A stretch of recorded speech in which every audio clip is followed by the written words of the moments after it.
On today's show, we preview Saturday's home football game against the Kent State Golden Flashes. And your friendly neighborhood Josh Nix stops by the set to give his Week 2 edition of Nix Picks. So get on the edge of your seat and put on your rally cap because it's the bottom of the ninth and it starts right now.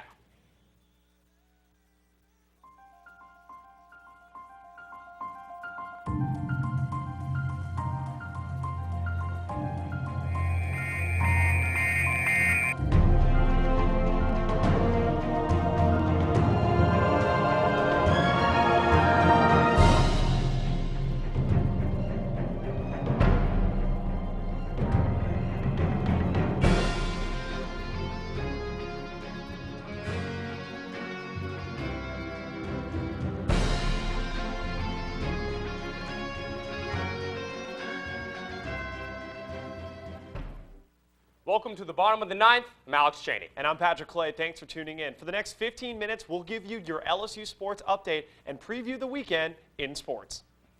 As you may have heard, earlier this week, Sports Illustrated released their 10-month, 5-part investigation into the Oklahoma State football program. Basically, the allegations imply that from 1999 to 2011, which includes Les Miles' 4-year tenure as the Cowboys coach, the program violated several NCAA regulations, from players receiving financial and academic benefits to receiving sexual favors for recruits and illegal drug use. Coach Miles spoke yesterday about his tenure at Oklahoma State, and he doesn't believe the allegations. We did things correctly, and to say that I have a very strong feeling that this thing was done right, period. But I wasn't there at every place all the time. But that being said, things we did right. So we've heard what Coach Miles has to say, so now the question is, who do you believe, the coach or the report? I believe the coach. This past week, several former Oklahoma State players have stepped forward and said that the findings are untrue. You don't think that's them just trying to cover themselves? I really don't. Scandals have come out before where players have thrown their old program under the bus. However, these players have stepped forward and said it's not true and that Coach Miles is in the clear. Me personally, you look at the current state of the NCAA, there's so much happening with scandals right now. The Johnny Manziel situation, which we've talked about before, there was just a situation out of Alabama this week. You mentioned players throwing their old program under the bus. My question is, with these other large programs going through similar scandals, you're saying you don't think there's any reason to believe Oklahoma State's situation is true?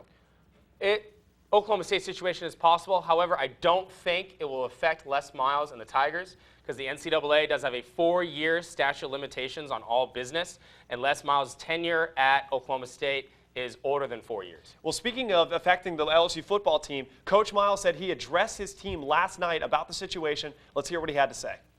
I said these things. I said that, frankly, I've treated you the same, and you guys know me.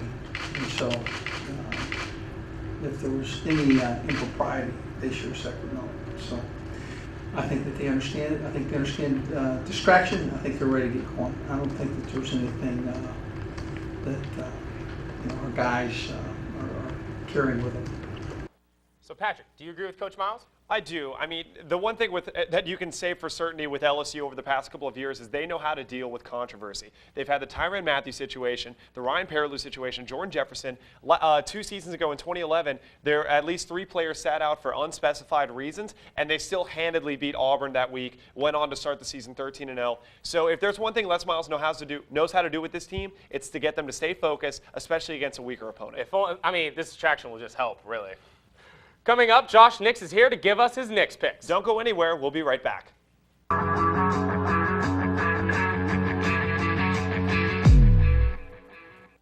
Welcome back to the show. And now we welcome our good friend, Josh Nix, to the set. How you doing, man? Doing great. Week 1 was very entertaining. Hopefully Week 2 will be every bit as entertaining. There were some great games in Week 1. Absolutely, and as the folks at home can tell, Josh, he's pretty good at what he does. 25-11 overall dating back to last season. 3-1 last week. What can I say? Proof is in the pudding. I especially am proud of my record versus the spread because usually people hover around 500. But hey, what can I say? I try my best. Only the best here on bottom of the ninth. Now moving on to this week, Josh, Saints are taking on a tough road test in the Buccaneers, who suffered a very difficult loss against the Jets last week. Who wins?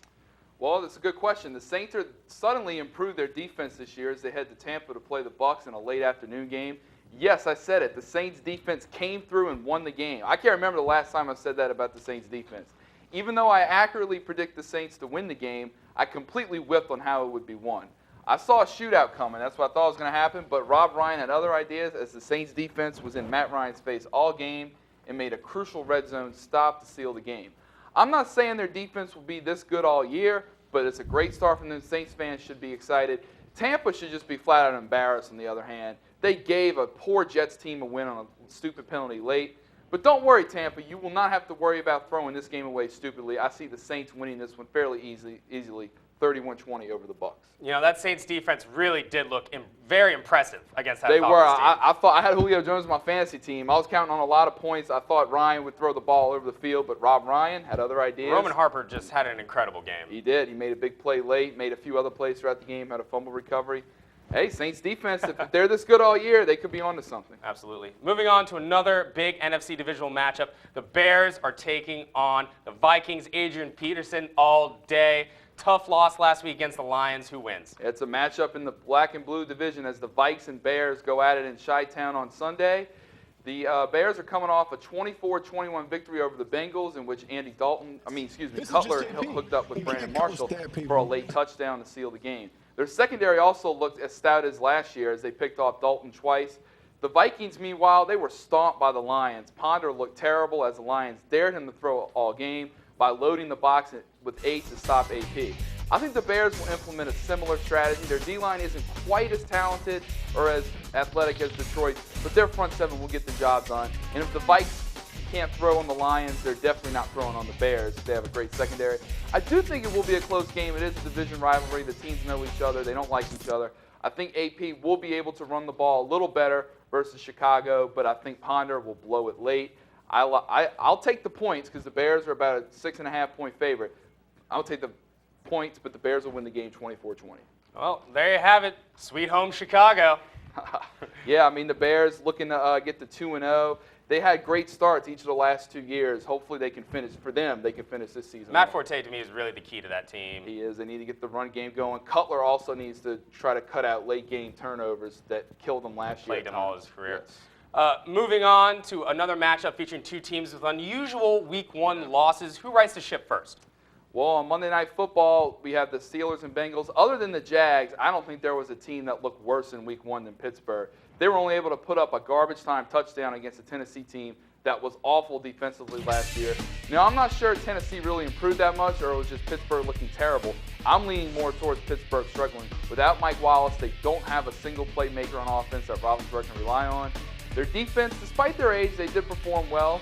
However, the Bengals are coming off a tough loss at Chicago. I do think the Steelers bounce back a little bit versus their division rivals, and I don't think the Bengals will cover a touchdown point spread, but they will get the job done as Big Ben will have no one to throw to late. That's going to be a problem. I like the Bengals 20-16 over the Pittsburgh Steelers. I agree with you. I'm taking the Bengals as well. Moving on to a big Pacific Northwest matchup. Seahawks and the Niners already getting a little chippy between these two teams. This going to take it? A lot of offseason chatter. All right, we're moving up to the Pacific Northwest as the 49ers take on the Seahawks. And this is a heavyweight battle here as these two teams arguably are the two best teams in the National Football League. Both teams have great defenses, great pass rushes.